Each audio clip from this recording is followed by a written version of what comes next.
Bismillahirrahmanirrahim. Assalamualaikum warahmatullahi wabarakatuh. Apa khabar semuanya? Rakyat Malaysia tak kira di mana berada, sama ada berada di Perlis, Johor, di mana, di Sabah, Sarawak maupun di mana saja, mudah-mudahan kita semua akan sihat sejahtera dan akan sentiasa diselamatkan daripada wabak bala bencana daripada Allah Subhanahu Wa Taala. Dan saya doakan juga mudah-mudahan kita semua akan mendapat rahmat di dalam bulan Ramadan Al-Mubarak yang kita sedang jalani pada waktu ini, dan istimewa jalani dalam gaya PKP tahun 2020 insya-Allah. Baik, seperti biasa di USIM TV kita menyajikan pelbagai program yang menarik, termasuklah sentuhan jiwa ataupun program kerohanian yang anda saksikan bersama dengan saya ini. Baik, sebelum kita membacakan beberapa ayat Al-Quran maupun hadis Nabi Muhammad sallallahu alaihi wasallam, elok kita bercerita tentang situasi cerita. Mudah-mudahan mudah kefahaman kita kepada ayat Al-Quran dan hadis yang kita akan bacakan nanti. Ada satu cerita, tajuknya adalah 1000 marbles, iaitu 1000 guli. Ada seorang lelaki ni, dia menghimpun, dia membaca tentang beberapa unjuran umur manusia. Dia nampak unjuran umur manusia ni antara 60 ke 70 tahun. Maka dia pun kira umur dia sekarang sampailah umur 70 tahun, lebih kurang ada dalam 1000 hari lagi. Maka dia pun pergi beli 1000 biji guli dan masukkan ke dalam satu balang. Setiap hari dia ambil satu guli, satu guli, satu guli. Sampailah satu hari, gulinya hanya tinggal sebiji sahaja. Dan dia menyatakan kepada anaknya bahawa hari ini aku sedang mengeluarkan guli hidup aku terakhir, dan selepas ini hidupku adalah bonus daripada Tuhan. Kadang-kadang usia ni dia berlalu tu kita kadang-kadang tak perasan. Rasa macam muda lagi, tengok-tengok dah nak pencen dah lah. Rasa macam kita ni tahun 1, tengok-tengok dah tahun 4 dah, dia tak perasan. Tetapi yang tidak akan berubah iaitulah saat kematian kita.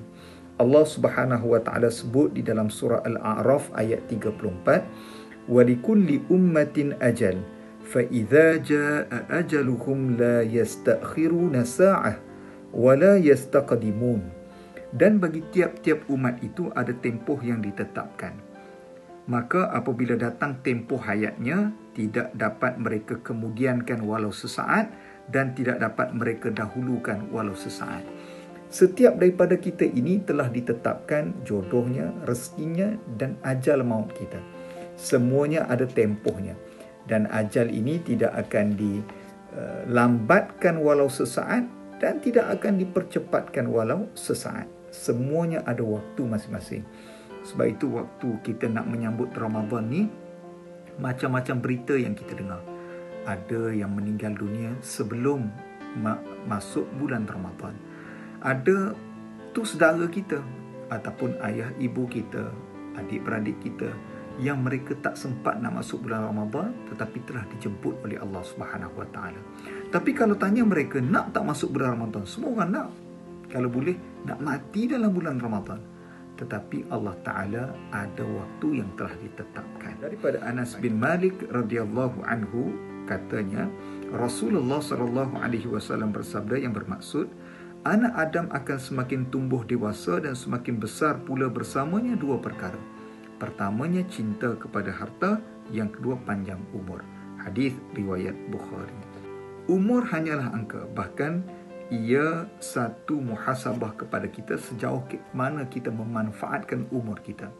Sebab itu kata ulama, Imam An-Nawawi contohnya, ulama yang meninggal pada usianya muda 40 tahun, tetapi keberkatan umurnya melebihi umur 40 tahun. Kitab yang ditulis banyak. Kalau kita fikirkan, tak mampu tulisan kitab yang begitu banyak ini dengan umurnya 40 tahun. Tetapi inilah orang yang memanfaatkan umurnya dengan jalan-jalan kebaikan. Akhirnya umurnya tadi telah melebihi hayat ajal yang telah ditetapkan kepadanya. Kata Hasan Al-Basri, wahai manusia, sesungguhnya kalian hanyalah kumpulan hari. Tatkala satu hari hilang, maka akan hilang pula sebahagian daripada dirimu. Apabila sehari berlalu, kita tak boleh patah balik kepada hari yang sebelumnya. Hari itu telah berlalu dan sebahagian daripada diri kita pun sudah berakhir. Sebab itu kadang-kadang kita tengok ada orang yang umurnya pendek tetapi amalannya panjang. Ada orang umurnya panjang tapi amalannya pendek. Ada orang yang sudah meninggal tetapi amalannya masih hidup. Ada orang yang masih hidup tapi amalannya sudah lama meninggal. Ini satu muhasabah kepada kita. Ada beberapa orang sahabat Nabi yang mewakafkan, sebagai contohnya Abu Talhah Al-Ansari telah mewakafkan satu kebun kurma yang paling dia sayang kepada Nabi Muhammad SAW, kepada jalan Islam. Dan alhamdulillah sampai sekarang kebun itu subur sampailah pada waktu ini. Kemudian Uthman bin Affan telah mewakafkan telaga yang begitu bermanfaat kepada seluruh umat Islam. Subhanallah, sampai sekarang telaga itu masih ada. Itulah dinamakan sebagai wakaf yang hidup sampai sekarang. Sebab itu kita sebagai orang Islam, orang beriman, kena berfikir macam mana kita nak memanjangkan umur kita. Antara kaedah ataupun para ulama telah menyatakan bahawa ada beberapa hadis Nabi yang Nabi menyatakan bagaimana untuk memanjangkan umur. Antaranya daripada sabda Nabi Muhammad SAW daripada hadis riwayat Tirmizi, la yaruddul qada'a illa ad-du'a wa la yazidu fil umuri illa al-birru. Kata Nabi, tidak ada yang mampu menolak takdir kecuali doa. Tidak ada yang boleh menambahkan umur kecuali amal kebajikan. Maka kalaulah kita buat banyak amal kebajikan, insya-Allah umur kita akan dipanjangkan.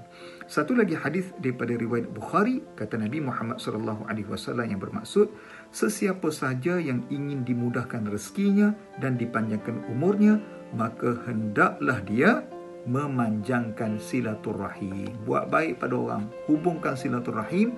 Allah Ta'ala, insya-Allah Allah Ta'ala akan memanjangkan umur kita.